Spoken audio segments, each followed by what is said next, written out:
and welcome to episode 101 of the Dinner Sisters podcast. We're two sisters taking on the nightly challenge of dinner.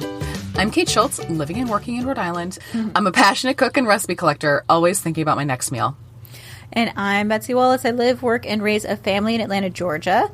I love dinner time, but can always use help planning and cooking for my family of 5. I've got 3 kids. They're 5, 7, and 10. I had to think there for a second. Oh, the time flies. That's probably why. Our goal of this podcast, we want to cook a little better, learn a little bit about food, and most importantly, figure out what the heck to have for dinner. Here's how this works. Like every week, we have 3 recipes that we cooked and reviewed from popular food blogs, internet chefs, anywhere I can find a recipe on the World Wide Web. We'll have all the recipes, tips, the smorgasbord, and our shopping list on our website at dinnersisters.com. You can also get them sent directly to your inbox by subscribing to our newsletter, if you're the type of person that likes to kind of preview things before you listen.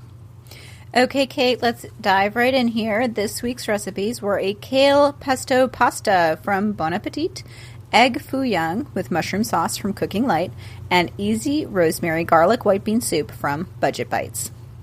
So, Betsy, you and I had quite the celebratory dinner party last week. You know, lots of short ribs, panna cotta, champagne, had a blowout, which is fantastic. 100 episodes, we deserved it. Yeah. But I also wanted to all right, it's time to recover, maybe have a couple simpler recipes on this episode. And the survey that we gave last month had a lot of feedback about including more vegetarian recipes. So you put those two together, here we are, simple vegetarian this week. Yeah, I think a lot of us are thinking about adding more vegetarian dishes into our rotation. That's something I see just pop up a lot. So I love that we're putting together some episodes like this where you can find just vegetarian recipes in one place. Kate, I also want to mention that you do a really good job of usually having at least maybe 1 or 2 vegetarian recipes a week, kind of regardless of the theme. Well, thank you. Mm-hmm. And it's something that might go a little under the radar, but I appreciate it, and I think a lot of people appreciate it as well. So. Oh, well, thanks for mentioning. I do try to do that. So I would just, if you're a vegetarian, keep an ear out, because that's something we try to do in our episodes. Thanks for noticing. Mm-hmm. All right, so to kick things off, we have a kale pesto pasta from Bon Appetit. And, who does not love a traditional basil pesto? I mean, maybe someone doesn't, but I think they're delicious. But it's the middle of winter. Fresh basil, if you can find it, is pretty expensive. And I've also made less traditional pestos in the past, and with parsley and walnuts or things like that. And so I thought this might be a fun idea. So to make it, you blanch a whole bunch of Tuscan kale, let it cool, and then squeeze all the water out. The pesto is pistachios blended up with some olive oil and water, and then you add in that blanched kale, Parmesan cheese, and a clove of garlic. It turns into this absolutely bright green, fresh-tasting sauce that's just a little bit rich with the nuts and the cheese, but it's not super heavy. You ladle that into a big bowl with a knob of butter, and you toss it with some whole wheat spaghetti. You thin the sauce with pasta water if it's too thick, and that's it. Serve it in a bowl with a little bit of cheese. It's hearty for winter, but I didn't find it super, sitting in your stomach heavy. So Betsy, I am curious. This is bright green. So I'm curious what you and the family thought about this pasta. Yeah, I was happy about this one because I tend to buy kind of this big bag of kale, the chopped kale for salads. And then I often will have a half or a quarter of the bag sort of knocking around towards the end of the week. Maybe we didn't make as many salads as we thought we would. Yeah. Ambitiously. Salad optimism, right? You're I'm totally going to use this huge bag of kale and eat salads all the time. Yes. And then now the kale's on its last legs and you're oh gosh.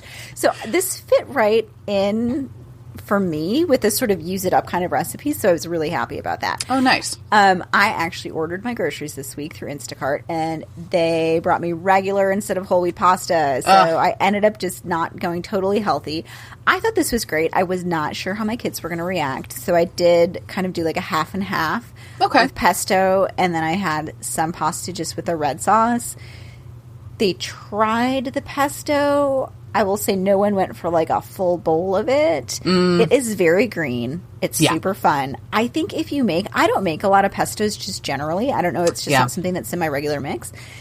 So I think they were just it was novel in all sorts of ways. It was a lot hitting them at once. Yes. Yes. I think if you do make pestos a lot and your family is like used to seeing pestos and loves pestos and like they've gotten over that hump, this is like a really cool, great new trick up your sleeve and a way to use some kale and have a wintry dish. Yeah. Yeah.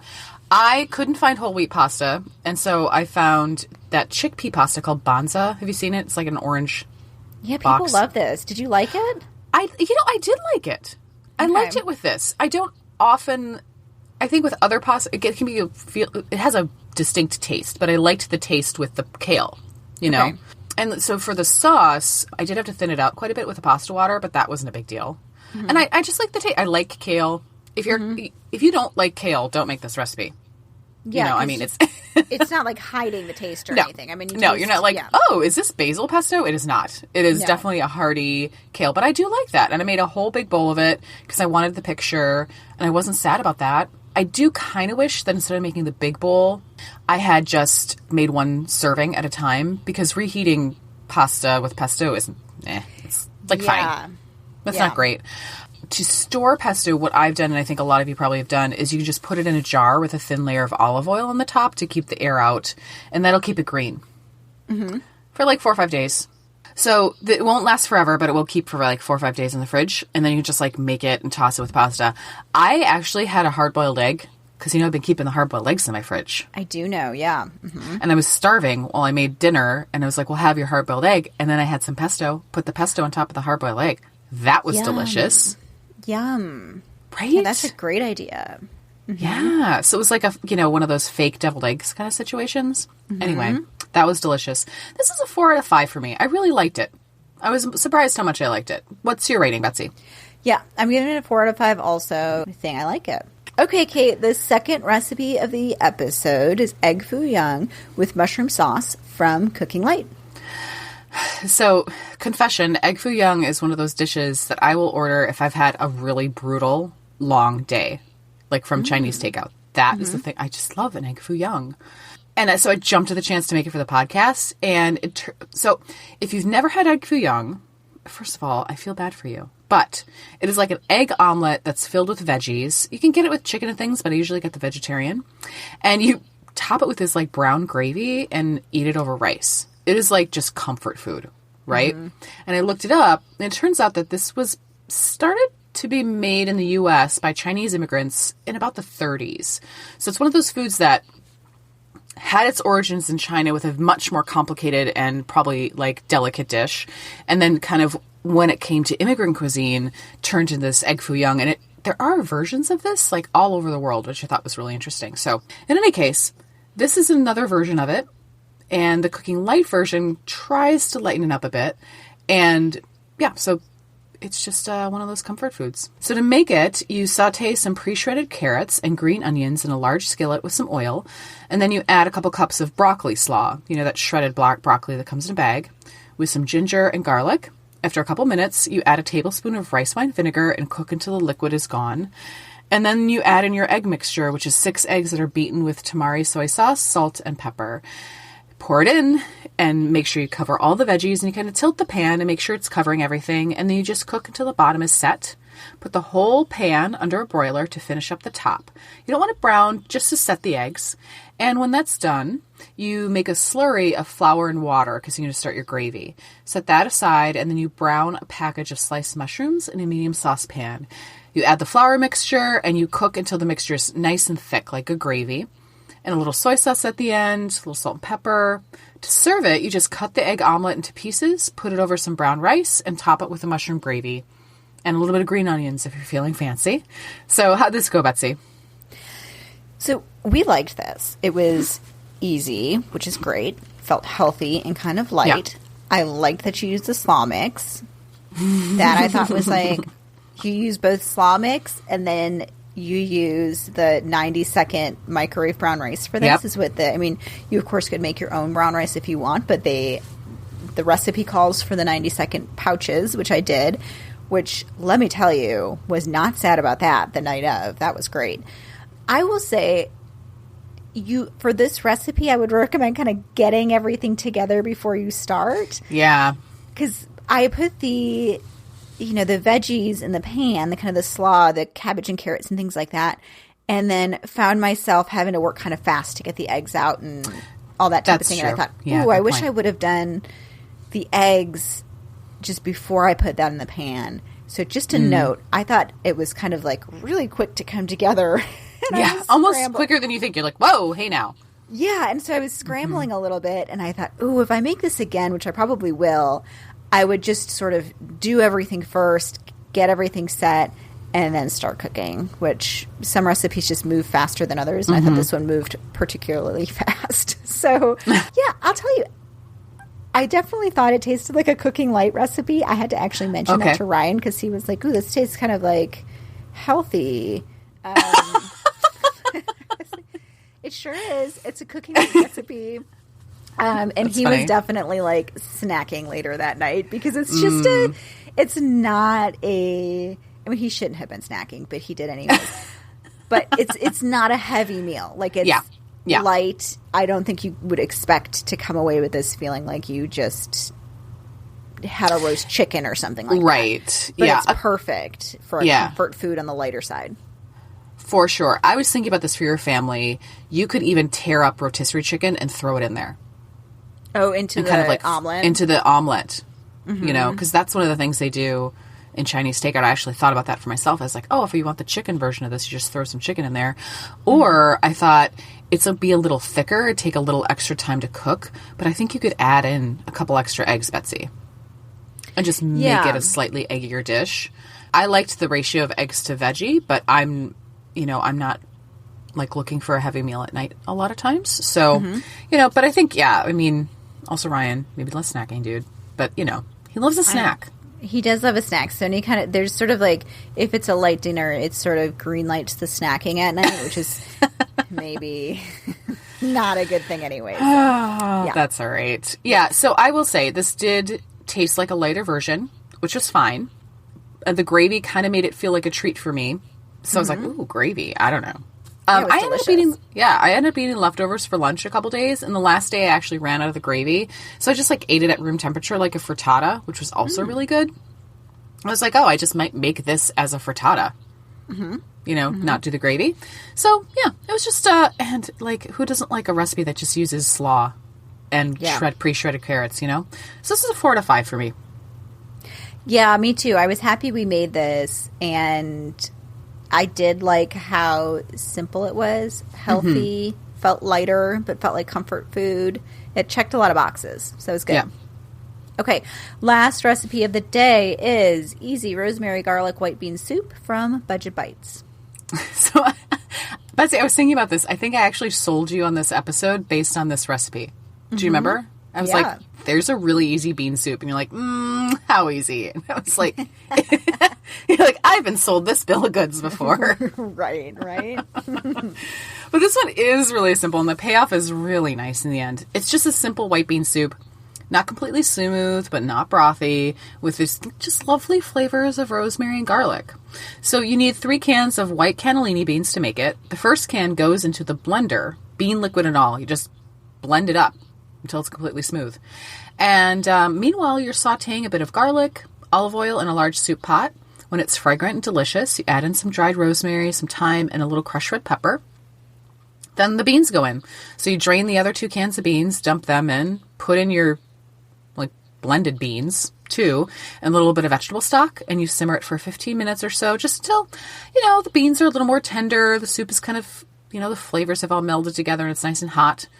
That's it. I mean, this takes way less than a half an hour to make it. It's just, cans of beans. How did you like it, Betsy? We love this. And you are right. It is so easy, and everything comes straight out of your pantry. This is, if you have, the spices are dried, beans are in a can, you could really have this at the ready at any time, which is great. So I served this in mugs with some grilled cheese sandwiches. And I mean, it just made for such a satisfying, easy weeknight dinner that was warm and delicious. And this soup was so flavorful for being so easy. I thought, this is good. This is good. Yeah, I remember you and I were on the phone, and you're like, I don't know, I'm supposed to be making dinner. I was like, make the white bean soup. You're like, meh, I don't want to make the soup. It's like, it's so easy. Yeah, I mean, with mugs with grilled cheese, I had it with, when I was eating it as leftovers one day, it was like, I warmed a bit of it up. I only had a little bit left, but then I had this like little bit of leftover spinach salad, and it was like the soup and salad situation, which was really good. It just like, and I brought it into work. I was doing some workshops, and everyone's like, what's that soup? That smells so good. And I did not predict anyone would care about this soup, Betsy. Yeah. Right? It's like 3 cans of beans. Yeah, it's like this 3 can of bean soup. Meanwhile, I've brought in things that I've worked at for like 8 hours. And no one said a word. So it's just a little bit like, seriously, the 3 can of bean soup. But everyone was super into it. And they're like, oh, what's that? That smells so good. And then I said, oh, it's for the podcast. They're like, oh, is it up on your website? I was like, not yet. And then they got mad because they're like, why are you eating something? And then I had to send them this recipe via my work email, which I don't know, whatever. So it was just hilarious. But it does smell really good. It's that like garlic and rosemary thing. This is 5 out of 5 for me. I don't know how you can improve on it, to be honest. Yeah, this is one of those recipes that's just flavorful, dead simple. You can't break it. And it's just, I mean, I was just thinking I should make this soup all the time. This should just be, I now know how to make this soup by heart because it's not hard. Yeah. And I can just always make it. So 5 out of 5 also for me. What a discovery this week. Mm-hmm. So wrapping it up, I was convinced I would be in love with the egg foo young and that would be my winner. And it was very good. But that soup, man, it won. How about you, Betsy? Yeah, I'm going for this soup too. That was just, that's really something I'll hang on to. Any of these recipes sound good? Make sure to check out our show notes and grocery list at dinnersisters.com. There you can find links to all the recipes, any tips or techniques we discussed, and if you want to chat with us, you can always ask to join our Dinner Sisters Facebook group. We're always talking about something on there. And we're at Dinner Sisters Podcast. Just put that in the search and you'll find us. Okay, Kate, before we head to the smorgasbord, a break. All right, today on the smorgasbord, we are talking about books. Yeah, Betsy and I are both lucky enough to be 10-Speed Press ambassadors, which is just like a program for people who have things like podcasts or just really into cookbooks. And so we get cookbooks for free in the mail, which is like, super I don't know fun. How I ended up on this life, but it's amazing. If you told me the only benefit of this podcast would just be getting cookbooks free in the mail in advance. I mean, sold. Yes. Sold. Done. So great. Yeah. So recently I've been reading through a couple cookbooks that we just love and wanted to share with you. And I'm going to talk about one. Betsy's going to talk about the other one. My cookbook is Cool Beans from Joe Yonan. And this is a cookbook devoted completely just to beans. Nothing else. And I couldn't be in more favor of that because I love a bean. And normally I don't like a single topic cookbook. Okay. It can be a little, dicey, right? Like how much can you write about one ingredient without it starting to get a little old or the recipes get a little weak? And I actually think he nailed it on this one. And he goes all the way from like dips and snacks to soups. He's got burgers on there, main dishes, drinks, and desserts, and even condiments. So I thought that was really fun. There's an explainer in the front about beans, which taught me a few things, which is great. He's got a whole index in the back about types of beans, which is awesome. Some recipes that caught my eye were some black bean sopes, a Nigerian stewed black-eyed peas and plantains, and this creamy pasta fagioli. And all of them, I mean, that's just like a few that I kind of picked out. The photos are beautiful, and I'm super curious about the dessert section, Betsy. He's got this coconut cream bean pie. Did you see this? Yes, I did see it. Yeah, it was just so interesting. This chickpea pralines, this white bean smoothie, which I'm like, okay, all right. I don't know how they'll go. I haven't done them yet, but I think they sound interesting. And honestly, if you're a vegetarian or trying to get more beans in your life or eat less meat, this actually might be a fun choice to kind of check out. And there's a lot of variety in the recipes, so I think it'll keep you interested. So that's my cookbook. Betsy, what's yours? Okay, we also got this month See You on Sunday, which is by Sam Sifton. And I was just so excited to open this book up and was rewarded because it is amazing and really fun. So I got this when Maida was homesick this past week, and we sort of spent the afternoon reading through it together and then picked out some recipes to make. So we've already cooked a few things from this book, which is great. A Guinness beef stew, which, you know, is a beef stew braised with some or a beef stew made with some Guinness as the cooking liquid, and then you pour like a half bag of shredded sharp cheddar in right at the end. Ooh. So it's this like creamy beer cheese stew thing. Oh my gosh. It was so good. Ryan and I looked at each other and were like, oh my gosh, is this good? And then we also made bananas Fosters, which is just like so fun for the kids. I mean, it was a really, really fun time cooking out of that the night we did.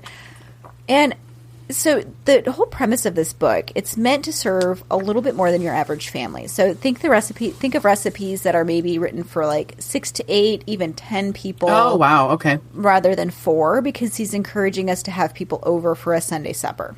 Got it.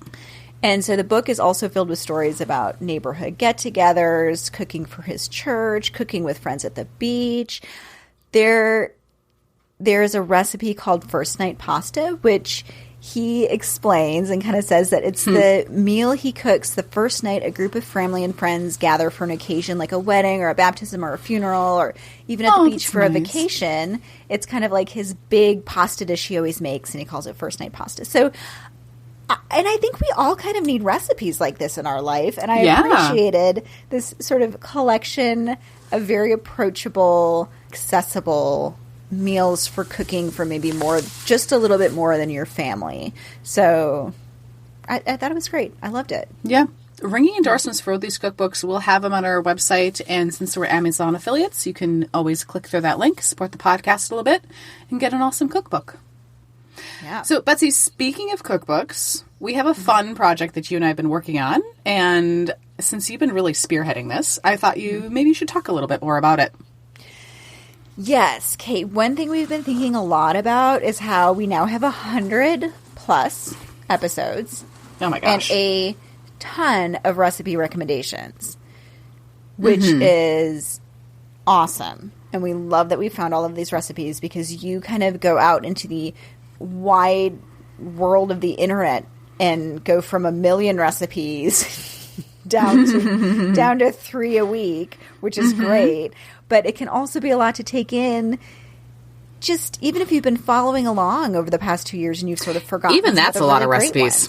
Yeah, even, going from 1 million down to 300, you still have 300 recipes. Yeah. So I know, right? Even you and I have a hard time with it. Sometimes we're like, remember that recipe with the peas in it? Yes. Or something comes up and we're like, oh, we should make that again. That was a really good one. And then some of us are just like really swamped with everything else in our life. We just want the Cliff Notes version. Just give me the Cliff Notes. Don't make me dig through your show notes. I can't remember what episode things are on. Maybe you guys find it fun. Yeah. But the rest of us have things to do. Yes, exactly. So what we came up with is essentially sort of a short-form Dinner Sisters cookbook in the form of a clickable linked PDF. So we're calling them our recipe box collection, and we're going to put them up in a little shop linked on our website as a digital download. And the recipe boxes are essentially collections of recipes, and I'll give you an example. So one of our first ones we put together is a Busy Nights recipe box, and the first category is sandwiches. So we went through all of the recipes and picked 5 or 6 of our favorite sandwiches, including things like the garlic broccoli sub, slow cooker French dips, focaccia for a crowd.